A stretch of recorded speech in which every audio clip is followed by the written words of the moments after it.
progress. Hi everyone, welcome to our channel. It's really good to have you here. I wanted to pop on today to kind of do a part 2 on the video I put out on October 10th, and it was called Download, and it was about the 3-eye Atlas comet and the new moon and the Swan comet. Now, after I put out that video, I wasn't able to sleep last night, or I don't remember, I think it was last night, and it was just because there was so much that wanted to come through. I could just feel it wanting to come through. So instead of like trying to force myself to sleep, I just kind of made myself receptive to receiving the information, and I just wanted to share it with you today. So in the previous download, that was in fact true. The divine feminine and the divine masculine are indeed, you could say, rising, and they were going to form a union, a new harmony, and come into more of a balance. Now, the divine masculine, that was on the full moon in Aries when the 3-eye Atlas was crossing Mars, raining all of us with all this Martian energy, all this passion, all this fire, for the divine masculine to come into their own. Now we have to also remember that we all have divine masculine and divine feminine in each of us, right? So it's affecting everybody, and I can be a testimonial for that. But anyways, the download that came through last night was just the fact that the previous one was incomplete. So what's happening on October 21st is that it will be all about the divine feminine, the remembrance of the divine feminine. And in the previous video, I did go back a little bit to the time when my mom was young, to the time of women's lib and that movement, and talked about that. But the download that came in was actually, you need to go back further. So this has, so I went back further. I went back to the temples and to my intuition, the temples of Egypt, the witch, when before the witch trials, when it was a matriarchal system. But we go back even further. And I think the codes that are coming in on October 21st is a remembrance codes for the divine feminine, to remember their role, to remember who they are, to remember their divine original blueprint from the days of Lemuria, from the days of Atlantis. It's mostly Lemuria because Atlantis, me and Brienne were talking just a little while ago about this tonight, and Atlantis, we were doing some research together. Atlantis was more about like the being led by the mind, being more into the technological, being more doing that way, right? Science, all that stuff. Lemuria was more heart-centered, empathy, telepathy. Both were in the waters, but going back to the days of Lemuria and remembering, I'm getting goosebumps, remembering the role of women in those days. And so again, I just did a quick Google search, and I'm just going to bring it up.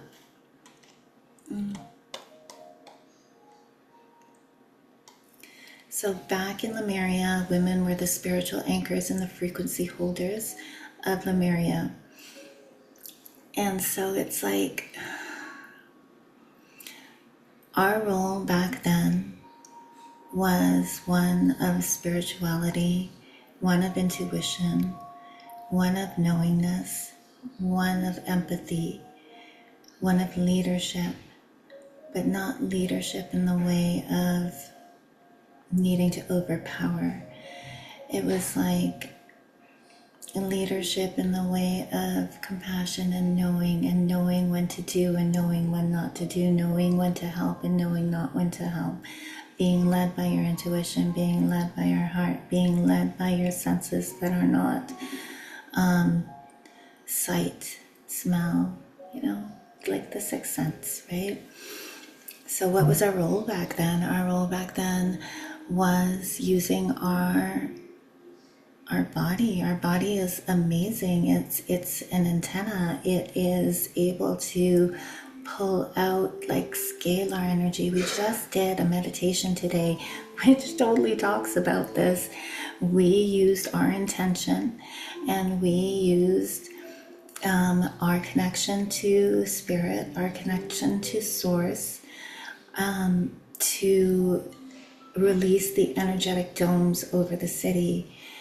And we do live in a 3D world, so we do also have the skills of using resonant dowsing. It's not the same as mental dowsing, it is resonant dowsing. It is to test the resonance, the energetic reading of different things, right? So we did that. We took the reading on the cities. I took a reading before and after, and it absolutely did rise. It helped it. It went from 20% scalar energy, 20% source energy, up to 95%. And that is what we did in Lemuria. We worked with our sisters. We sat in a circle. It was a sisterhood. And we used the crystals, and we charged the crystals, and those crystals charged and gave energy to our communities, right? There was no electricity. There was nothing like that. We don't really need that. It is in us. It's scalar energy. We all have it. We did it today. That was what we did in Lemuria. Also, we had ceremonies, and I'll just read this to you.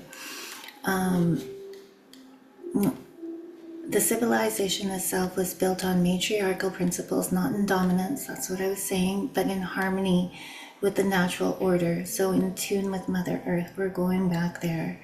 We're definitely bringing that back. The feminine walking gently on the earth, being one with the animals, while maintaining our identity, right? But everything, we're all in unity with everything. And that's where we're going back to. The feminine represented life's intelligence, the intuitive wisdom of the earth, plant medicine, and the sacred connection between realms. Women were seen as embodiments of the Divine Mother, as embodiments of Mother Earth, as embodiments of Source. Channels through which source consciousness expressed love. That's what I just said. Healing and creation. That's also what we do. We charge up the energy bodies using different modalities, right? I mean, if you want to call it that, we all have that skill. We all have that potential, that capability. They carried and maintained the emotional and energetic balance of the collective, much like the moon governs the tides. So the roles of women in Lemuria: priestesses of sound and light. Women were trained from birth to work with sound, color, and vibration. Their voices were used to heal bodies, activate crystals, and attune the energy grids. These temples were precursors to what we now call energy healing and light language. Keepers of the water. Something about water. They communicated directly with the water, rivers, oceans, and rainfalls, understanding its crystalline intelligence. Through song and ceremony, they maintained harmony between the emotional water body of humanity and the planetary waters of Gaia. Birth keepers and life weavers. Lemurian women practiced conscious conception, inviting souls from higher dimensions through sacred union and vibrational alignment. Birth was not medicalized. It was multidimensional ceremony of light and sound. I have nothing to say about that. I have no wisdom. Teachers of heart wisdom. They guided people in living from the heart center, teaching compassion, telepathic connection, and non-violence. Emotions were not suppressed. They were used as sacred messengers that revealed alignment or disharmony. And grid workers and earth stewards. Women worked in sisterhoods, in circles, often in triads or sevens, tending to the ley lines and crystalline grids through dance, song, and intention. Their gatherings are both physical and energetic, linking temple sites across, linking the sacred sites. We have done meditations on sacred sites. This is all resonating so much, and this is what the October 21st is going to do. It's going to shower in these codes for us to be able to remember this, but you have to remember that not everybody, it's our right? It's our choice. Do we want to accept these codes? I know I will, but you don't have to. In order to accept these codes, you need to be open to it. And there it is again, right? It's the social media break. It's the being in tune with Mother Earth. It's the staying in your center, using your breath to be able to calm and to stay in your center. Try to keep the mind blank using those tools that I discussed in the previous video. It's really easy. It's just going like this or putting your tongue to your mouth. Our bodies are amazing. It's just we haven't been taught like how to properly breathe. Make your out breath a little bit longer than your in breath. And how hard is that? It's not in our habit to do it, because it's by design. We just haven't been taught that, because we forgot that to detach us away from how powerful we actually are. So check this out. Okay, so in the last video I was saying it was a divine union, and that was a download that also came in. So again, masculine, full moon in Aries, feminine, new moon in Libra. The union is when the 3-eye atlas crosses Venus, is closest to Venus. That's when the codes of harmony, the codes of unity, the codes of walking hand in hand, not dominating or controlling, not through guilt, not through power, coming in together, in union, together, working together will come in on when the 3-eye atlas is closest to Venus. So I'm just going to read you the relationship of the Lemurian women with the masculine. It's so beautiful. Like the men right now, the divine masculine, I should have done more and gone back further for the guys. I might do another video on that, just talking about the divine masculine a little bit more. Maybe I'll touch on that during the one with the Venus.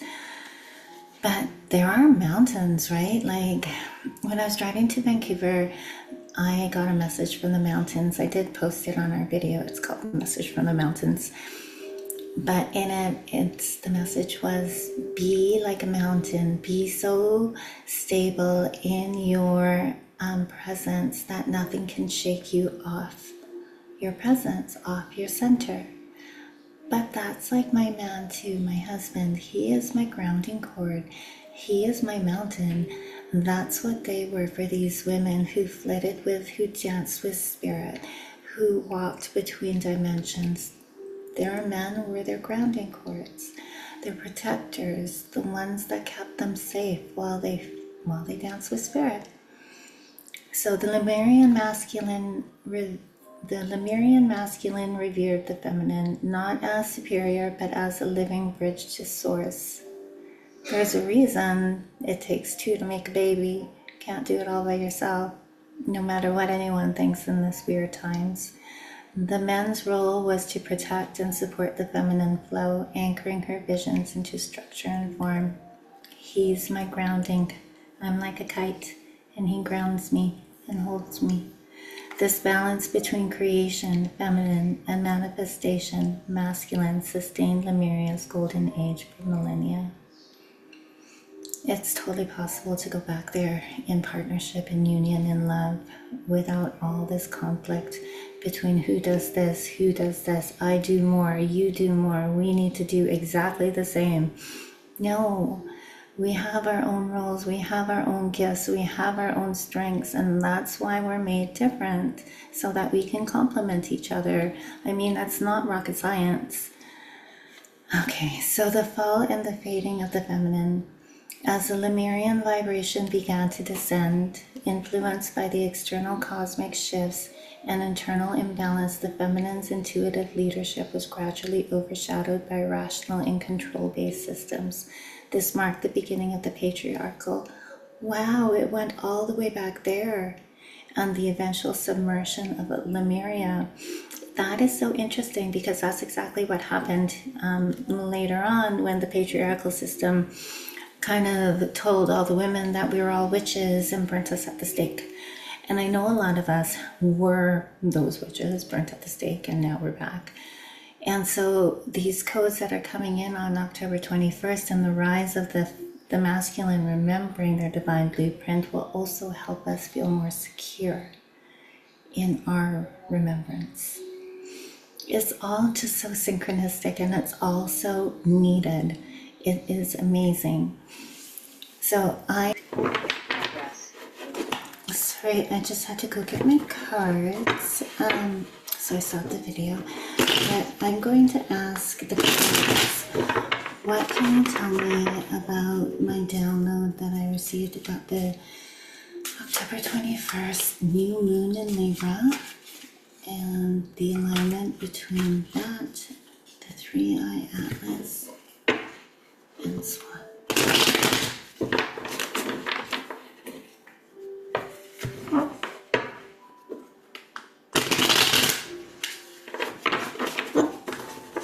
Alright, got the cards.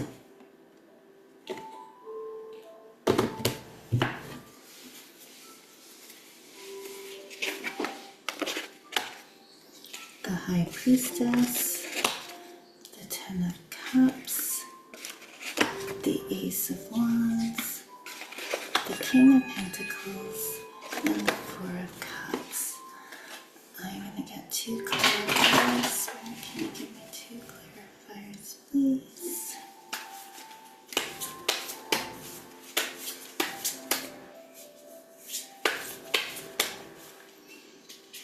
I got the Magician and the Ace of Wands. Alright. Okay, so the first card is the High Priestess. So my question was, can you tell me anything about the download that I got about the divine, the remembrance of the divine feminine and the 3-eye atlas, new moon, and swan? And so the first card is the recent past, and it is the High Priestess. So yes, it is asking us to remember who we were. The High Priestess is magical. She is spiritual. She is intuitive. She is, well, she reads tarot. She's all that sort of stuff, right? She's definitely the woo-woo card. And then the present, this is us now, right? That's the feminine now, doing all of these things, the home, the friends, the rainbow, the emotions. So you could also say this is another aspect of the divine feminine, and that is coming in as well, because that is another aspect of us as well. The Ace of Wands.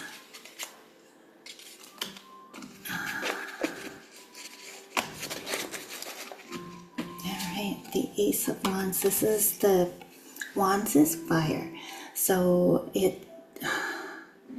Ace is the highest vibration of the elemental. So if Ace of Wands is fire, it's like fire, it's passion. And I feel this is the swan, and I feel this is the astrological stuff that's happening on October 21st is showering us with all of these energies. The King of Pentacles, he is secure, he's stable, he has an abundance of resources, he's grounded, he's gentle. So I think this is the balancing card, right? Because the first 3 cards were really, this is our divine masculine. So it's the balancing card, it's the grounding card, because it was really fiery. And then the advice or the last card is the Four of Cups. Now, this guy is...